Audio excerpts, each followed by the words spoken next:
Assalamualaikum friends, welcome to my channel. எங்களுக்கு யூஸ்ஃபுல்லா இருந்த பல ஐடியாஸை உங்களோட ஷேர் பண்ற இந்த சேனல் ஐடியா ஃபேக்டரி. இந்த வீடியோல நம்ம என்ன பார்க்க போறோம்னா ஒரு மருந்து, சளி இருமலுக்கான மருந்து வீட்டிலே செய்யறது எப்படிங்கறத பார்க்க போறோம். இது வெறும் மருந்து மட்டும் கிடையாது, ஒரு இம்யூன் பவரை டெவலப் பண்ற கசாயம், டீ என்ன வேணாலும் சொல்லலாம். இந்த காலகட்டத்துக்கு இது ரொம்ப சூட்டபிளான தேவையான ஒரு கசாயம்.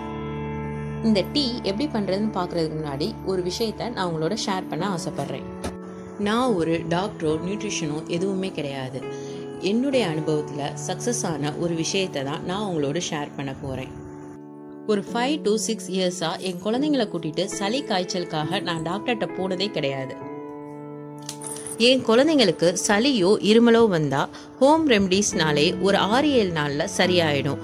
அப்படி நாங்க ஃபாலோ பண்ண பல டிப்ஸ்ல சில இதை தான் நம்ம இந்த வீடியோல இப்ப பார்க்க போறோம். வாங்க இந்த டீ இப்ப எப்படி ரெடி பண்றதுன்னு பார்க்கலாம். நம்ம கிச்சன்ல உள்ள திங்ஸ், கார்டன்ல உள்ள திங்ஸ் மட்டுமே வச்சு இந்த டீயை நம்ம இப்ப ரெடி பண்ண போறோம். இப்ப நம்ம ஒரு 5 பேருக்கான டீயை ரெடி பண்ண போறோம். தேவையான பொருட்கள் என்னங்கிறத ஃபர்ஸ்ட் பார்த்துடலாம். ஓமவல்லி இலை 10, துளசி 1 கைப்பிடி அளவு, ஆடாதுளை இலை 10, வெற்றிலை 10, ஜீரகம் 1 டேபிள் ஸ்பூன், ஓமம் 1 டேபிள் ஸ்பூன், மஞ்சள் தூள் 1/2 டேபிள் ஸ்பூன், பூண்டு 3 பல்லு, மிளகு ஒரு 10ல இருந்து 15 வரைக்கும். முதல்ல நம்ம எடுத்து வச்சிருந்த இலைகள் எல்லாத்தையும் நல்லா கழுவி எடுத்து வச்சுக்கிட்டாச்சு. வெற்றிலையில இருந்து காம மட்டும் கிள்ளி எடுத்துக்கிட்டோம். ஒரு பாத்திரத்தை அடுப்புல வச்சு நம்ம எடுத்து வச்சிருந்த ஜீரகம், ஓமம், மிளகு இது எல்லாத்தையும் ஃபர்ஸ்ட் போட்டு நல்லா வெடிக்க விடணும். பூண்டையும் அதோட சேர்த்துக்கலாம். ரொம்ப கருகிடாம ஒரு கரண்டியை வச்சு நல்லா கிண்டி விட்டுக்கோங்க. நல்லா வெடிக்கட்டும். இது சின்னவங்கல இருந்து பெரியவங்க வரைக்கும் யார் வேணாலும் குடிக்கலாம். இம்யூன் பவரை டெவலப் பண்றதுக்காக வாரத்துல ஒரு நாள் கூட இதை நம்ம எடுத்துக்கலாம், சளி இல்லைனாலும். கழுவி வச்சிருக்க இலைகளையும் இதுல சேர்த்து ஒரு வதக்கிக்கணும்.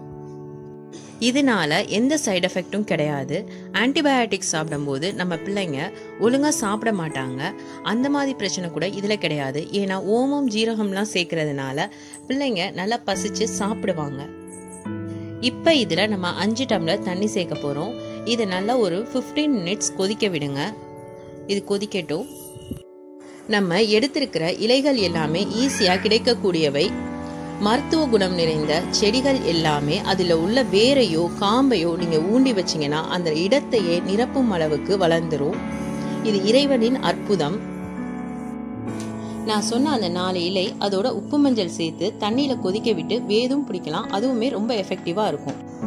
இப்ப நம்மளுடைய கஷாயம் நல்லா கொதி வந்துருச்சு. இத சாப்பிட்றதுக்கு 1/2 மணி நேரத்துக்கு முன்னாடியோ சாப்பிட்ட 1/2 மணி நேரத்துக்கு அப்புறமோ எடுத்துக்கலாம். இதுல இப்ப நம்ம மஞ்சத்தூளை சேர்த்துடலாம்.